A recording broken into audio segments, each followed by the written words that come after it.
Good afternoon, everyone. This is Nithin from the Nithin Sports Rush. Happy Friday. Back with another special episode.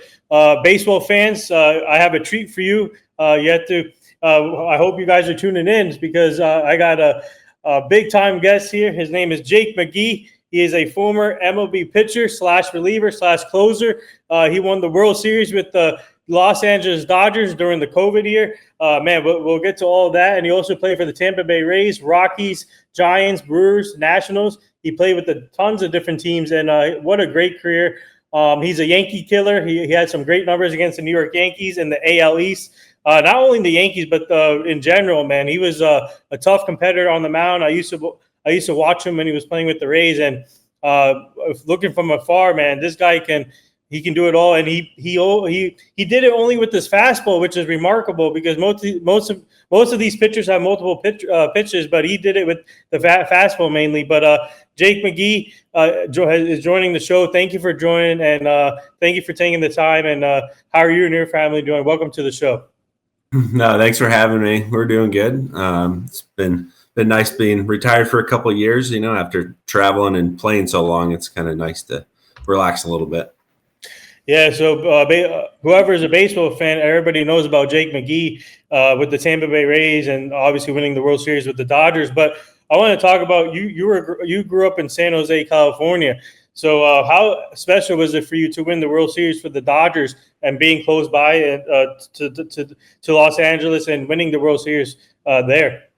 It was really cool to go to the Dodgers and win a World Series with them, and then play with the Giants the next year. And just to get a World Series ring throughout my, career. I moved to Sparks, Reno area when I was 2. So it was, always cool. We always watched a lot of Dodgers and Giants games in Reno. So it's kind of cool playing for closer teams. Yeah. So for you, what was it like growing up in San Jose, California? You went to high school, you went to Sparks, grew up in Sparks, Nevada, and then you went to Edward High School. So talk about the early life. Like how was it growing up there?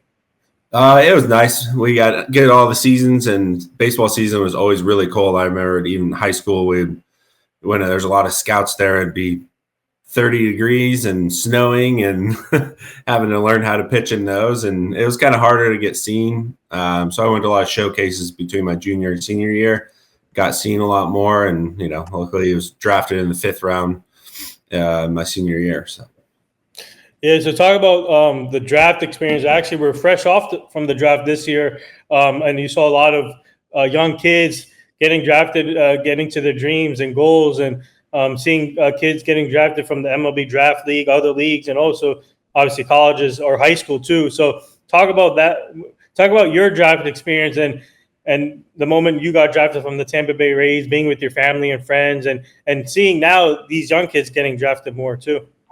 It's a lot different now. I was talking with a couple other guys who got drafted who work out at a facility, and they're, back then in 2004, it was just like on the radio, on like the laptop, you had to turn it on.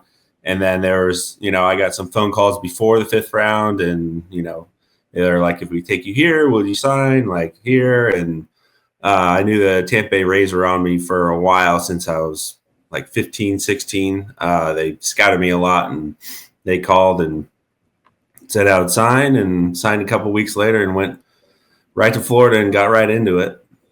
Yeah, speaking of the scouting department of the Tampa Bay Rays, I think, in my opinion, they have the best scouting system in the league, and they know how to recruit talent. And quick story, I cover that we do the MLB Draft League also here, and we had one of the Rays scouts come in there, and they said it's easy to work with the Rays. And for you, what was it like being scouted by the Rays the whole time and seeing their front office? And in my opinion, one of the best front offices in the league.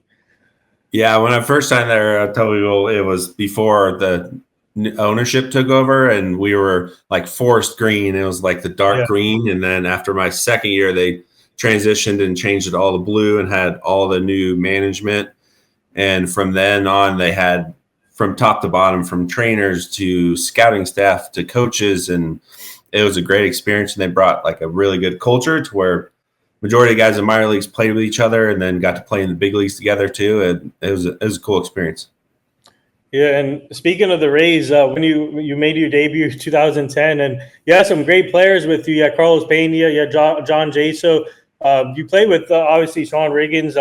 I know Sean Riggins, and I know John Jaso. They were both on the show here, my other show, but old show. But talk about being part of that talented racing for 5 years, and you guys competed at the highest level. You reached the World Series, but unfortunately lost. But just talk about the talented players that you had throughout the years with Tampa Bay.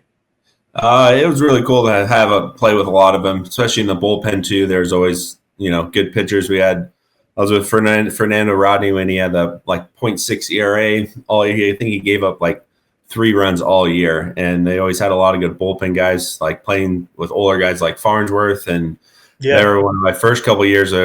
We had Manny Ramirez and Johnny Damon on the team, and it was really cool how they'd bring in some veteran guys to kind of help out the younger guys. And all the young core kind of grew together, and then we became veterans and helped out the young guys. It was really cool. And playing with like Longoria and seeing how well he did his whole career is awesome.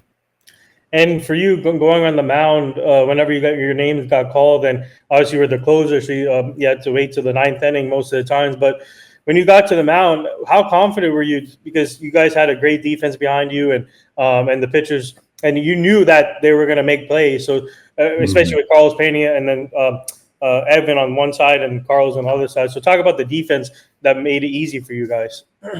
Yeah, we always had really good defense, and the Rays were always really good about the scouting side of it and putting our position players in the right positions to succeed. And, it gave us a lot of confidence. They utilized the shift really well.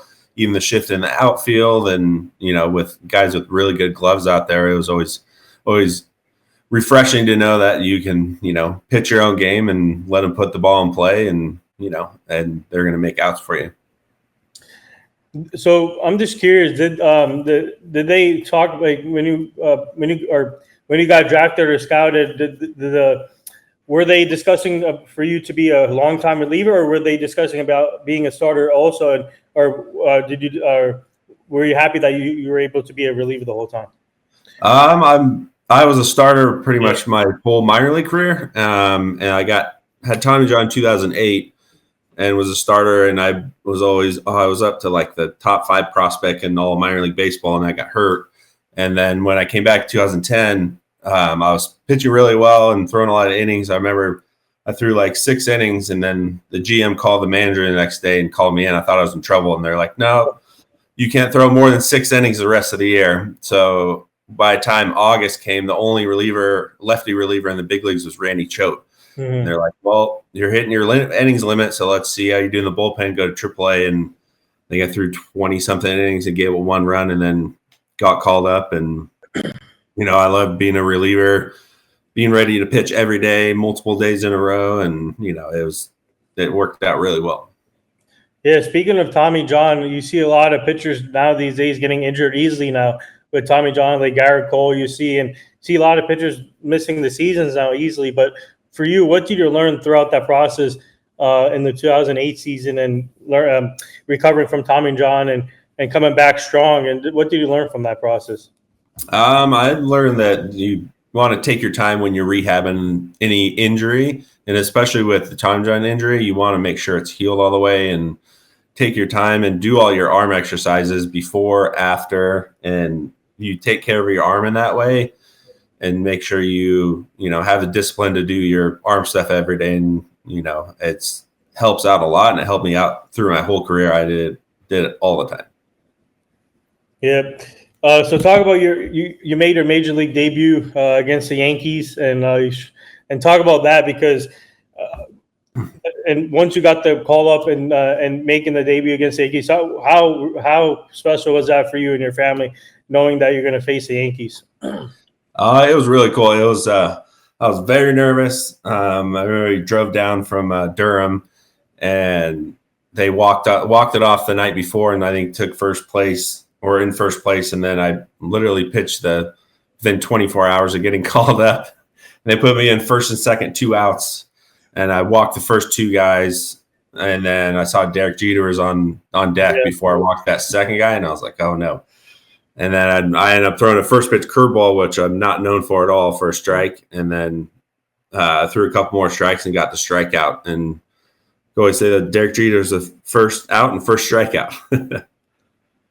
Yeah. Talk about that moment when you struck out Derek Jeter. And what was the reaction in the dugout? Were they going like this? Give me the ball. Give me the ball. Yeah. I got the ball and I grabbed it. But I wasn't thinking about it at that time. I was, like when you're in your debut, and I was talking earlier in the week, when your first playoff game, it feels that your like legs feel numb and like everything speeds up and goes really quick. And, after that, I calmed down and, did really well after that. Yeah. So talk about how tough was it for you? Obviously, you spent 5 years with Tampa Bay, and did you ever think to yourself maybe you could have spent longer with the Rays? But I know it's a business and sports, but just talk about that. Like, how tough is it for you to get traded to Colorado and you have to move your family and to a different state? It was hard, but with the Rays back then and even now, they're not a big payroll team, and kind of knew that going into that offseason. I only had like 1 or 2 more years of arbitration, and I knew I was probably going to get traded, and heard rumblings for like a month and a half before I got traded. So it wasn't a huge shock. We kind of knew it was coming, just didn't know when and where we were going. And going to Colorado was a really cool experience, and pitching in Coors Field was definitely tough, but it's a really, really nice city, and we made some friends there and got to play in the NL West, more closer to home and family. So so you spent a couple years with Colorado, and talk about what was it like playing with Colorado for actually you spent 3 years in Colorado. So talk about those 3 years, and obviously different altitude, the high altitude you have to be aware of. But what was it like just playing in that? You made the playoffs with the Colorado Rockies too. Yeah, we made playoff. My first year, we did not do well at all. And then the next year, they brought in Bud Black and whole new staff, and spent some money and brought in more players because our lineup was stacked those 2 years. We had Arenado, Blackman, DJ LeMahieu. Like, there was a lot of good hitters, and they built around that. We made the playoffs 2 years in a row and almost won the division. But pitching there in Colorado takes a lot to get used to. That's what I try to tell a lot of the guys, especially when new young guys come into, like you kind of have to survive at home. You're gonna give them some runs at home, that's for sure. But when you go on the road and do what you usually do, and I think it helped out a lot of guys throughout their career to sign deals after Colorado too. Yeah. So we have I want to get your thoughts on this. We have a trade just happened just now in baseball here. The Mets have acquired Gregory Soto from the Orioles. He's a left-handed reliever. I don't know how much you pay attention to the relievers, but what are your thoughts on that, Gregory Soto, if you know about him? He's with the Orioles this year. He used to be with the Tigers, right? Yeah, Tigers, and then I've watched him. I think I've played against him a little bit too, but he's a good lefty and throws hard. And I haven't seen how well he's done the last year, but I know he's had some closing experience, good hard throwing lefty reliever. I think that's a good fit for the Mets. I think it'll pan out, and, I think the Mets are going to compete pretty well this year too, by the end of the year. Yeah. Yeah. So and obviously next week is a big trade deadline for the league, and obviously you only got traded during the off season. But talk about what advice would you give to other players from different teams that might get traded or being discussed in trade rumors, and what advice would you give them, those players? It's kind of out of your control where you get traded most of the time, but it's an easier transition than you think. And, everyone's kind of in the same culture when you go to a new team, or especially during the year. I've heard it's really welcoming, and, usually you'll get traded to a good team, a competing team. And then if you go to a worse team, you still just have to work hard and keep doing what you're doing and try not to feed into it too much. But it's not easy nowadays with all the media and, all the X and everything is out there for everyone. So. Yeah, so talk about what do you get ready? What do you do to get ready when your name is called and coming into a big moment as a closer in big situations? What do you do to get ready for that moment? Yeah, in the bullpen, I'd always go out in like the second, third inning, a fourth inning, depending on what my role is, kind of. And to get out there, I'll stretch. I always had a Red Bull when I got down there, and make sure my body's good and loose to where if they call and I can be ready within two hitters, or if it's certain innings, and you kind of have to adjust it depending on your role. If it's, seventh inning, you got to be ready before that. And, if you're the closer, you got to have to, when I was closing, I would always see who was coming up in the lineup and already kind of think about and plan how I'd pitch certain guys. And depending on the score too, it always made a difference, and always mentally thinking ahead in the situation, what you want to do. Yeah, so you got to pitch, actually. You got to pitch in the World Baseball Classic too, and for Team USA. And what was that like? And how special is that whenever the World Baseball Classic comes up for you guys and players representing their countries? And for you, what was that being part of that for you? It was a lot of fun. It was a great opportunity for me, and to play with a lot of those guys who I played with, and I played with like Brandon Crawford and David Robertson, who's still pitching, and we had a really good roster that year, and that was when not as many guys really wanted to play in it. And I think after we won the whole thing, a lot of other guys saw like how fun it is, and saw like how kind of cool like culture to play with other players from other teams, and play against other countries it was really cool. And now it's gotten better, and it's good to see that a lot more USA guys are signing up to be on the roster, and it's going to help out a lot. Yeah, what's it like the atmosphere like? Because all the fans come out from different countries and they come together and root on for their teams. And what's that like just to have everybody in one setting sometimes for the World I'll tell people the game we played against Dominican in Miami, the stadium was oversold out, and it was the loudest I've ever been during a game. And I still remember when Andrew Miller gave up the home run to Nelson Cruz. The stadium was going crazy. People were throwing beers everywhere. It was probably the craziest game ever. And, played in the World Series and played in multiple playoff games, and that was probably the loudest any game has ever been. Yeah. Talk about for you, how special is it to play the game that you love and being able to go to the majors, win the World Series, make your family proud, and work hard and become, like, in my opinion, one of the underrated closers in the league? And just talk about that. How special is that for you? It was really special for, put in a lot of work and, sacrifices when I was younger. And, it's a grind every day. And so if you love it and you want to put in the work and, and having it pay off like that, I'm very grateful for how long I played and how long I got to play in the big leagues too. I didn't have to, grind through up and down AAA big leagues too much. Only that 1 year in 2011, but after that I stayed up and, worked hard. And my biggest thing was trying to stay consistent as a reliever. If you're good, 18 out of 20 games, you're going to stay in the big leagues for a long time. It's when you have the bad stretches for like a month, and then the team wants to make a change. But if you're consistent, they see that and want to keep you there. Yeah, and you brought up, speaking of playing for a long time, you brought up David Robinson, and you played with him in the World Baseball Classic. So he just signed a deal with the Phillies for the third time, and he's 40 years old, and his career is amazing. And obviously, being a long reliever to a closer, whatever people call him Houdini, the way the stuff he does. And for you, what's it like to see him still be in the league, pitching still, and then obviously now signing a deal recently?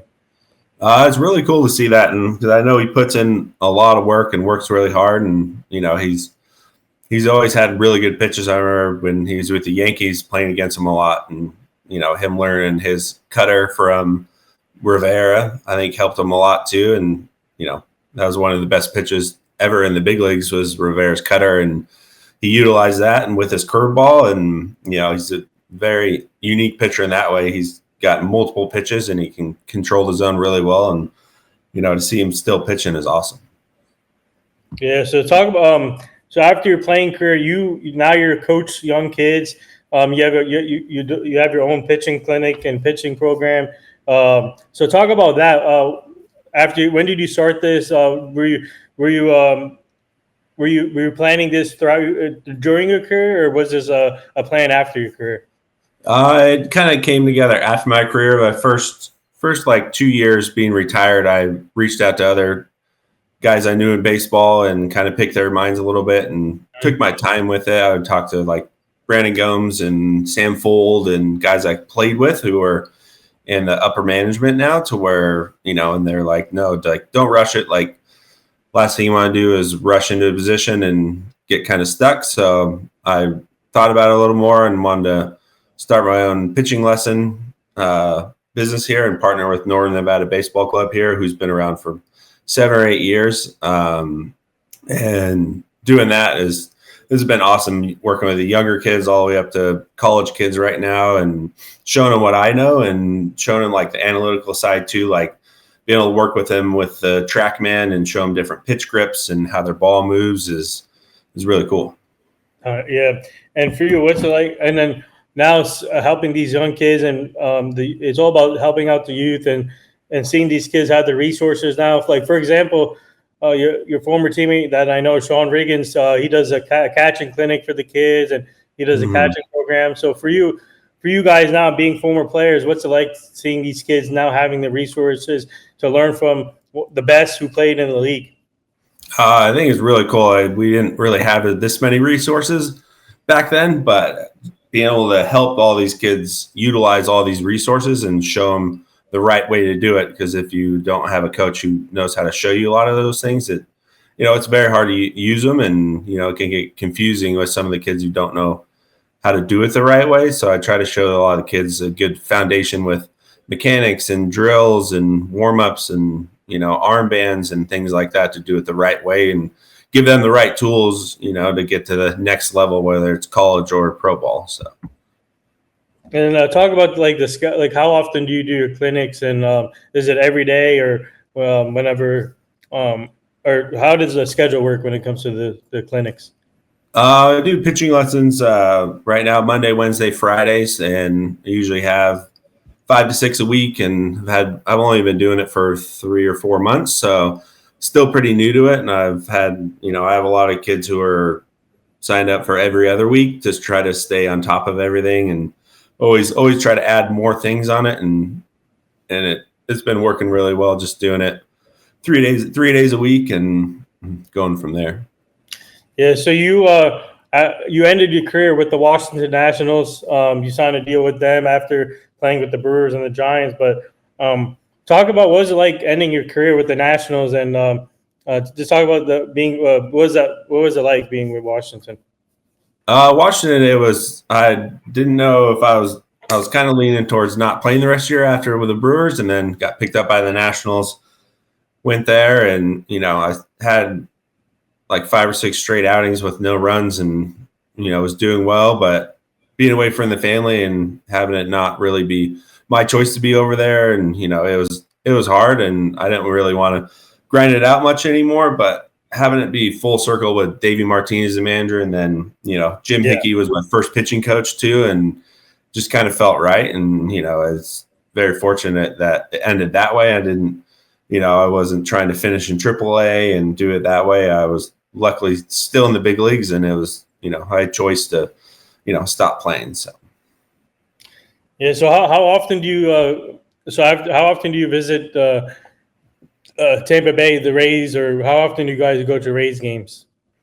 We're in Reno, Nevada now, but when I want to retire as a Ray and threw out the first pitch and went back there, and it was awesome. They get to see everyone and see all the people I knew from the the clubhouse staff to the trainers, and I only knew I think a couple players there, and I planned out perfectly. They were playing the Dodgers, so I got to see all the people who I played with the Dodgers too, and haven't been back there since that. But we might make a trip eventually.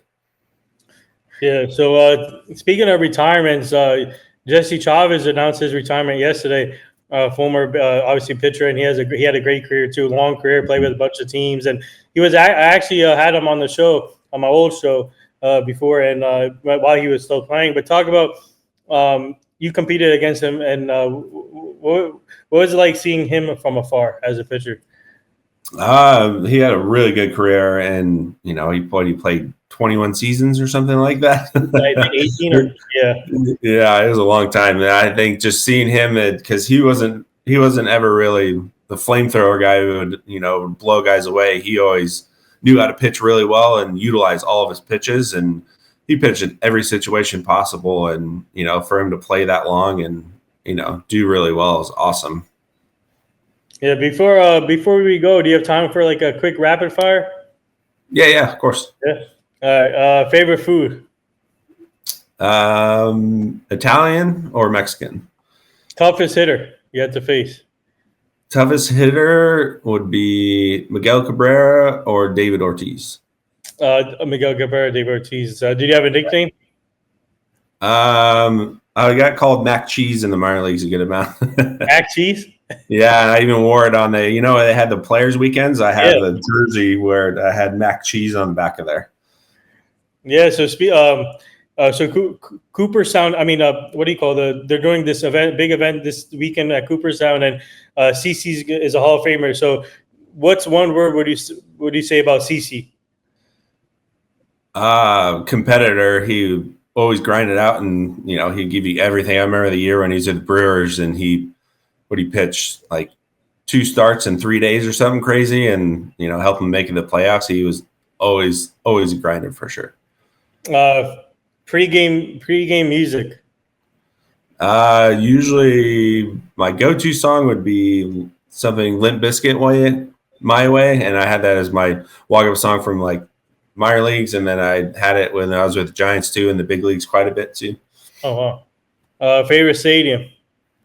Let's see. I'd say Fenway, and Target Field where the Twins play is really cool too. And I know a lot of people don't say that, but I think it's a really cool field, and it's newer. A lot of the new stadiums and the old ones too, Wrigley and Fenway, were really cool. All right, let me ask you this. What's funniest teammate? I'd say Kike Hernandez, probably. Kike. Yeah. All right. Would you like to promote anything? What do you have before I let you go? Would you like to promote anything here, and what do you have coming up next? Just my pitching lessons business. Performance Pitching NV is a handle on Instagram, and just doing out here in Reno, Nevada.